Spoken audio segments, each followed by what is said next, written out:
निचले इलाकों में रहते हैं तो आपके लिए भी चेतावनी की घंटी बज चुकी है। इस वक्त मेरी मौजूदगी ठीक बिल्कुल यमुना नदी के सामने और राजधानी दिल्ली में निचले इलाकों पर बाढ़ का अलर्ट लगा हुआ है। और बाढ़ का अलर्ट क्यों लगा है वो आप साफ तौर पे सामने देख सकते हैं कि जिस तरीके से राजधानी दिल्ली में यमुना नदी ने इस वक्त अपना रौद्र रूप जो है वो पूरी तरीके से धारण किया हुआ है, जिसके चलते राजधानी दिल्ली के निचले इलाकों पर बाढ़ का अलर्ट लगा दिया गया। आपको बता दें कि जो यमुना का जल स्तर है वो इस वक्त 205 मीटर को पूरी तरीके से क्रॉस कर चुका है। तो जो चेतावनी होती है, जो खतरे की घंटी होती है वो बज चुकी है। आपको मैं दिखाना चाहूंगा कि ये वो लोहे वाला पुल है जो कि 2 साल पहले राजधानी दिल्ली में जब बाढ़ आई थी तो ये पुल पूरी तरीके से बंद कर दिया गया था, चूंकि जब यमुना नदी रौद्र रूप धारण करती है और उसके बाद ये जलस्तर जो है वो लगातार बढ़ता है तो पानी इस पुल को क्रॉस करके निकल जाता है, जिसकी वजह से आवागमन में लोगों को दिक्कत होती है और इस पुल को पूर्ण रूप से बंद कर दिया जाता है। फिलहाल आप देख सकते हैं कि यमुना नदी इस पुल से बस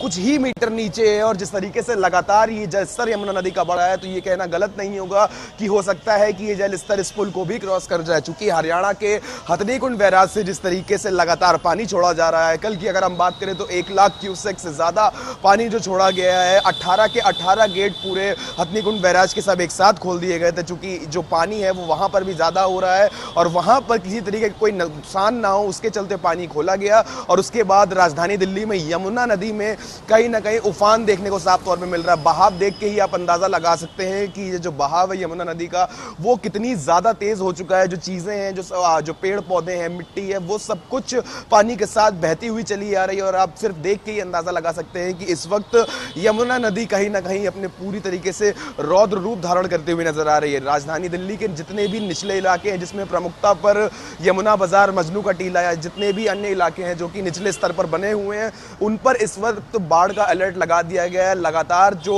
बाढ़ निरोधक टीम है वो भी लगातार यहाँ पर मौके पर मौजूद है और लोगों से अपील की जा रही है कि वो इस जगह को खाली कर दें और जितने भी लोग यहाँ पे आसपास में रहते थे उनको यहाँ से हटा दिया गया। और लगातार प्रशासन भी अपील कर रहा है लोगों से कि वो इस जगह को खाली कर दे। आमतौर पर इससे काफी ज्यादा नीचे रहता है, 205.33 जो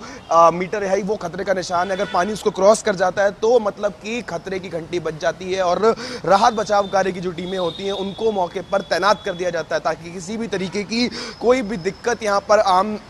जनता का ना हो और जनजीवन जो है वो सुरक्षित रहे। और उसी के सुरक्षा के चलते यहाँ पर जो है वो लगातार लोगों से अपील करी जा रही है कि वो अपने घरों को यहाँ पे खाली कर दे। निचले स्तर पे जितने भी घर बने हुए निचले इलाकों पर उनको खाली करने की लगातार प्रशासन अपील कर रहा है, चूंकि यमुना का जल स्तर दिन पर दिन हर घंटे बढ़ता हुआ नजर आ रहा है। क्योंकि जिस तरीके से हरियाणा के हथनीकुंड बैराज से पानी छोड़ा जा रहा है और वो पानी जब यमुना नदी में आता है तो यमुना नदी का जो जल स्तर है वो लगातार बढ़ता हुआ दिखाई देता है। अगर हम आज की बात कर ले तो 45,000 क्यूसेक से ज्यादा पानी जो है वो छोड़ा गया है, जिसके चलते यमुना नदी जो है वो उफान पर आती हुई दिखाई दे रही है। और ये अंदाजा लगाया जा रहा है कि अगले 2 से 3 दिन में ये जलस्तर और भी बढ़ता हुआ दिखाई देगा। तो हम भी लगातार अपने दर्शकों से अपील कर रहे हैं कि जितना ज्यादा से ज्यादा हो सुरक्षित रहें और जितने भी लोग निचले इलाकों में रहते हैं वो जब तक कि ये बला नहीं टल जाती या जब तक कि यमुना जो है वो रौद्र रूप से नॉर्मल नहीं हो जाती तब तक वो अपने आप को सुरक्षित रखें, अपने परिवार को सुरक्षित रखें, अपनी सुरक्षा करें, अपने परिवार की सुरक्षा करें और निचले इलाकों को फिलहाल के लिए खाली कर दे। इसी के साथ आप बने रहिए मेरे साथ। मैं देवांश पांडे, कैमरामैन राम त्रिपाठी के साथ, सूर्य समाचार दिल्ली।